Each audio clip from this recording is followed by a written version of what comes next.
আসসালামু আলাইকুম ওয়া রাহমাতুল্লাহি ওয়া বারাকাতুহু। সম্মানিত প্রিয় ভাই ও বন্ধুরা, আজকের এই ভিডিওতে আলোচনা করব বন্ধা নারীর সন্তান লাভের আমল।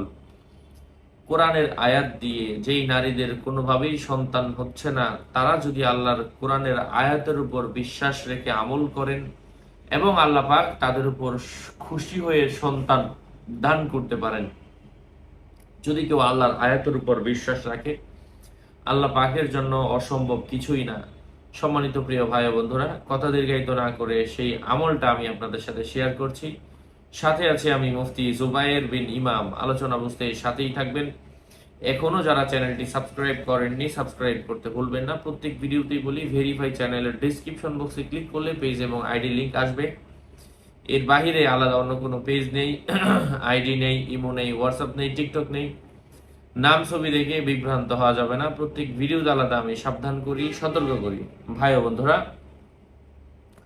যখন কোনো নারী তার মাসিক থেকে পবিত্র হবে, মাসিক ভালো হওয়ার কয়েকদিন পর থেকে, মাসিক থেকে পবিত্র হওয়ার পর থেকে আমি একটা দোয়া বলবো। এই দোয়াটা রাতের বেলা ওই নারী 110 বার পাঠ করবে। তারপর স্বামী যদি তার সাথে সহবাস করে, মিলন করে এবং আল্লাহর কাছে দোয়া করে, আল্লাহ পাক তাকে সন্তান দান করবেন। যাদের হয় না তাদের এই আয়াতের ওসিলায় হতে পারে। তবে প্রত্যেকটা আমলের জন্য শর্ত হচ্ছে হালাল খাবার খেতে হবে, তাকওয়াবান হতে হবে, নামাজ পড়তে হবে, রোজা করতে হবে, পর্দা করতে হবে, কোরআনের সকল নিয়ম গুলো মেনটেন করে সামনে আগালে আল্লাহ সহজ করে দেন।